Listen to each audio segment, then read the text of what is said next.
हे mister नुमालिम इससेर Bakhtawar का राज सबके सामने कैसे आएगा, कैसे पता चलेगा लोगों को सारी उसकी सच्चाई, कैसे में लड़का बनी फिरती है एक्चुअली में ये लड़की है, कैसे पता चलने वाली है ये बात यहाँ पर दिलावर को, और सबसे बढ़ के कौन राज फाश करेगा इसका, कौन बताएगा सबको। ये एक बहुत ही इंटरेस्टिंग क्वेश्चन है जिसका मैं आंसर आज के स्टूडियो में करूँगा। साथ में लेटेस्ट एपिसोड को डिस्कस करेंगे, कुछ इंटरेस्टिंग कुछ अजीब सीन्स को, और ख़ास तौर पे उन सीन्स को जिनको देखने का मुझे बहुत ही ज़्यादा मज़ा आया। तो फिर जो नए लोग आए मेरे चैनल पर जल्दी से दबा दें सब्सक्राइब का बटन, प्राण लो जिससे कहते हैं इंस्टाग्राम फॉलो या @नुमालिम, क्योंकि आपके सभी क्वेश्चंस के आंसर मैं वहाँ पर करने वाला हूँ। वीडियो का जिस लगता है हम स्टार्ट कर सकें बहुत ही सूट रिव्यू, तो चले आगे बढ़ते हैं।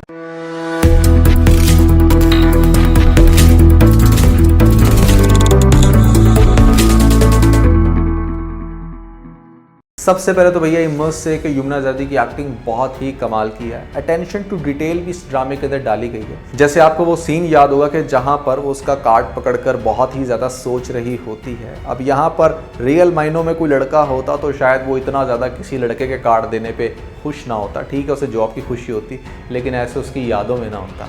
बट चूंकि ये एक लड़की है तो डेफिनेटली इसकी कहीं ना कहीं उसके लिए फीलिंग्स बनना शुरू हो गई हैं। पर्सनल सेक्रेटरी की जॉब मुझे काफ़ी इंटरेस्टिंग लग रही है अब इसकी दिलावर के साथ, लेकिन एक बात की मुझे समझ नहीं आती कि यहाँ पर बख्तावर को इतनी वियर्ड सी शर्ट पहनते हुए हमेशा क्यों दिखाया जाता है। आखिर ये हमेशा ऐसी ही शर्ट क्यों पहन रही है कि जिसके कॉलर इतने बड़े बड़े हैं, यहाँ पर बहुत ही ज़्यादा बड़े साइज़ की शर्ट है। Yes I totally understand you don't want to reveal her inner body aspects, but भैया बहुत सारी ऐसी ड्रेसिंग्स हैं जिसके अंदर अच्छा खासा आपको पैक कर दिया जाता है। Still you don't have to wear that loosey shirt के जिसके अंदर आप बिल्कुल ही भिड़ंगे लग रहे हो। तो यहाँ पर गेटअप में थोड़ी सी इंप्रूवमेंट होती तो शायद ज़्यादा अच्छा लगता। I personally feel irritated with Bakhtawar's outfits, और ख़ास तौर पे जिस तरह की उसकी अदाएं हैं ना, वो भी कोई बहुत वैसी फीलिंग्स देती थी जिसका जिक्र फाइनली लेटेस्ट एपिसोड में यहाँ पे कर देता है दिलावर का बाप। यहाँ पर शेर ज़मां ये कहता है कि ऐसे में वो लड़का नहीं कोई खानसामा लगता है, तो खुसरों वाली हरकतें बहुत ज़्यादा हैं क्योंकि अंदर से तो लड़की है। अब वो लड़की जब लड़का बनने की कोशिश करेगी तो समहाउ कहीं ना कहीं से तो आइडिया हो ही जाएगा कि ये कंप्लीट मर्द नहीं है। जैसे अचानक से उसका गोली की आवाज़ से डर जाना और फिर शरबत को गिरा देना शेर ज़मां की शर्ट के ऊपर। वैसे तो कोई 17-18 साल का लड़का हो तो उसको कोई इस तरह से पर्सनल सेक्रेटरी नहीं रखता। इस बात की भी मुझे समझ नहीं आती कि ये किस तरह का ऑफिस था कि जहाँ पर उसको पर्सनल सेक्रेटरी के तौर पे रख दिया गया। ऐसे बिजनेसमैन ज़्यादातर फीमेल्स को पर्सनल सेक्रेटरी रखते हैं, लेकिन चलो मान लो कि उसकी बहुत सिंपैथी थी उस लड़के के साथ, उसने उसकी जान बचाई, तो डायरेक्टली उसकी प्रैक्टिकल ग्राउंड में हेल्प की जा सकती थी या कोई ऐसी जॉब दी जाती जो कि उससे रिलेट करती। वन मोर वियर्ड सीन इस ड्रामे का कि जहाँ पर आपको दिखाया जाता है कि दिलावर के घर वो जो दूसरी मुलाजमा है लड़की, वो बहुत ज़्यादा इंटरेस्ट लेना शुरू हो गई है बख्तू के अंदर। और अब बख्तू से वो कहती है कि तुम पे कोई लड़की क्यों नहीं मरी अब तक। मेरा आप लड़कियों से क्वेश्चन है कि क्या इस तरह का लड़का बिल्कुल एग्जैक्टली ऐसी पर्सनैलिटी रखता हो तो आप ऐसे लड़के के ऊपर मर मिटेंगी। नेक्स्ट एपिसोड ज़्यादा इंटरेस्टिंग होने वाली है क्योंकि अब यहाँ पर हमें थोड़ा सा मसाला देखने को मिलता है। एक वो स्टोरी के जहाँ पर सिर्फ बख्तू ही नहीं है, दिलावर की फैमिली की स्टोरी भी दिखाई जा रही है। वो एक पॉलिटिकल ख़ानदान से ताल्लुक़ रखता है और उसकी ज़बरदस्ती शादी करवाई जा रही है हुरिया के साथ। अब हुरिया को वो एज अ गुड फ्रेंड तो कंसीडर करता है, हुरिया बहुत ज़्यादा इंटरेस्ट रखती है उसमें कि ये मेरा फियांसी है। अब यहाँ पर वो उसको वैसे टैकल नहीं करता।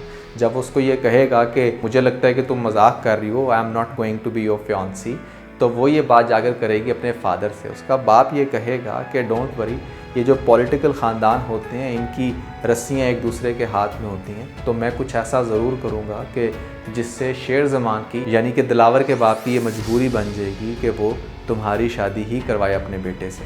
अच्छा, अब डेफिनेटली पॉलिटिकल वो जो गेम खेलेगा उसके बाद बाप की कोशिश सिर्फ ये है कि अब किसी तरीके से हुरिया की शादी हो जाए। वो अपने बेटे को अपनी वाइफ के सामने ये साबित करने की कोशिश कर रहा है कि वो खुद से कोई अच्छे डिसीजन नहीं ले सकता, उसको एक बहुत ही समझदार औरत की ज़रूरत है। और मेरी नज़र में जो औरत है वो हुरिया ही है, एक नकचिड़ी सी अजीब सी स्पॉइल्ड ख़ानदान की स्पॉइल्ड लड़की। वो क्या ख्याल रखेगी कि मतलब जिसके बस आपने सिर्फ नाज नखरे उठाने हो।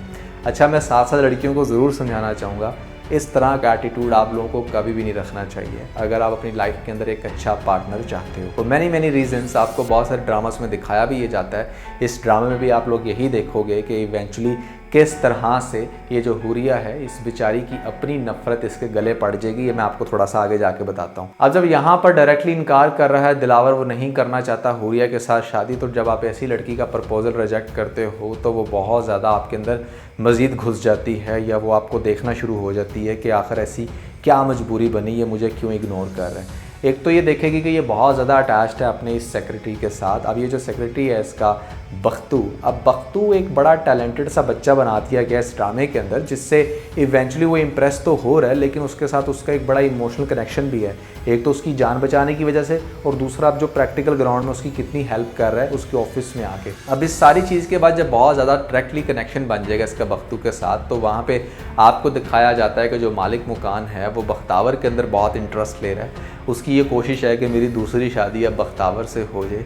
ये बड़े मजबूर से लाचार से लोग हैं, अगर मेरे घर में आके रह रहे हैं किराए पे, तो वो उनको ये लालच देगा जाके कि आपको किराया देने की ज़रूरत नहीं है, मेरी अपनी बीवी से मेरी कोई औलाद नहीं हो पा रही, तो ऐसे में मैं ये चाहता हूँ कि मतलब मुझे इस घर का आप मेरी बात समझ तो रही हैं ना। तो आगे से माँ बहुत अच्छे से समझ जाएगी और उसको टाल मटोल करके वहाँ से भेजेगी, क्योंकि ज़ाहिर बात है वो अब बहुत ही ज़्यादा, जिसे कह लो ना कि प्रेशर में है कि एक इंसान के घर में मैं रह रही हूँ, अगर मैं इसको डायरेक्टली इनकार करती हूँ तो कहीं ये ना हो कि कहे कि चलो भैया बोरिया बिस्तरा पकड़ो और निकलो इस घर से। जबकि बख्तावर ये कहेगी कि वो अब बिल्कुल अपने उस पीक के पॉइंट पर है कि जहाँ पर वो बहुत जल्दी बहुत अच्छा घर भी लेके रख सकती है, लेकिन थोड़ा सा उसको मज़ीद टाइम चाहिए।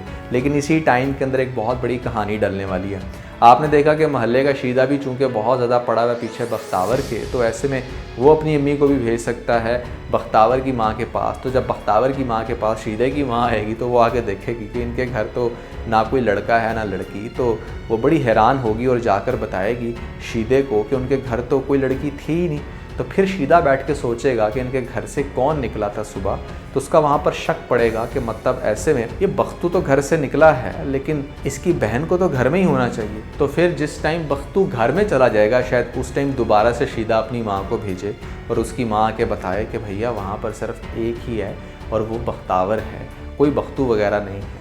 तो फिर उसके माइंड में शायद ये क्लू जाए कि अच्छा, यानी कि ये बख्तू ही बख्तावर ये दोनों एक ही हैं और ऐसे में बख्तावर इस तरह की हरकत कर रही है।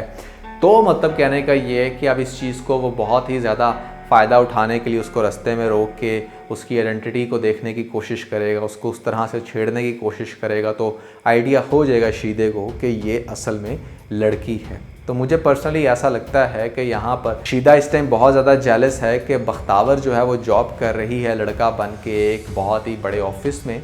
तो वो उस ऑफिस में उस मैडम को बताने की कोशिश करेगा, जो कि एक्चुअली में पहले से ही इस ताड़ में बैठी हुई है कि इसका बख्तू के साथ इतना इमोशनल कनेक्शन क्यों है। तो फिर आपको दिखाया जा सकता है कि एक ऐसा सीन के जहाँ पर बख्तू के साथ बात कर रहा होगा दिलावर, और पीछे से जब उसकी हुरिया को पता चल जाएगी ये बात कि ऐसे में वो लड़की है, तो डायरेक्टली उसके ऑफिस में आके उसका भांडा फोड़ेगी दिलावर के सामने। दिलावर बहुत बुरे तरीके से हर्ट हो सकता है और वहाँ से रोते हुए चली जाएगी बख्तावर। एक तो बख्तू और बख्तावर में फंस गया हूँ मैं। खैर किस्सा मुख्तसर ये कि इस तरह से इसकी रियलिटी का भांडा फूटने वाला है और उसके बाद फिर मालिक मुकान को भी पता चल जाएगा। वो लोग भी एक ही डिमांड रखेंगे कि या तो फिर हमें दो रिश्ता, या फिर ऐसे में ये घर से बोरिया बिस्तरा पकड़ के निकलने वाली करो। तो यहाँ तक मतलब स्टोरी मुझे समझ में आती है कि इस तरह से नेक्स्ट ट्रबल बनने वाली है बख्तावर ड्रामे के अंदर, और इस तरह से मतलब सारा राज फाश होगा बख्तावर का। लेकिन आपको एक चीज़ ज़रूर दिखाई जाएगी कि दिलावर की कहीं ना कहीं जो एफिलिएशन है ना वो बख्तू के लिए, खैर अब बख्तावर का आपसे पता चल गया, बख्तावर के लिए बढ़ जाएगी। तो वो जो बात मैं कह रहा था ना कि कहीं ना कहीं हुरिया अपना ही गड़ा खुद खोदने वाली है, वो अपने फ्योंसी को ये सच्चाई बता देगी कि ऐसे में ये लड़का नहीं है, ये तो लड़की है। तो जो इंसान पहले एक शख्स को लड़का समझ के डेफिनेटली कभी भी इमोशनल फीलिंग ना बना पाता, अब उसकी मज़ीद इमोशनल फीलिंग उसके लिए बन जाएंगी। तो ड्रामा थोड़ा सा आगे से इंटरेस्टिंग हो सकता है अगर इस पैटर्न पे चले, लेकिन कुछ भी दिखाया जा सकता है, कुछ चेंज भी हो सकता है।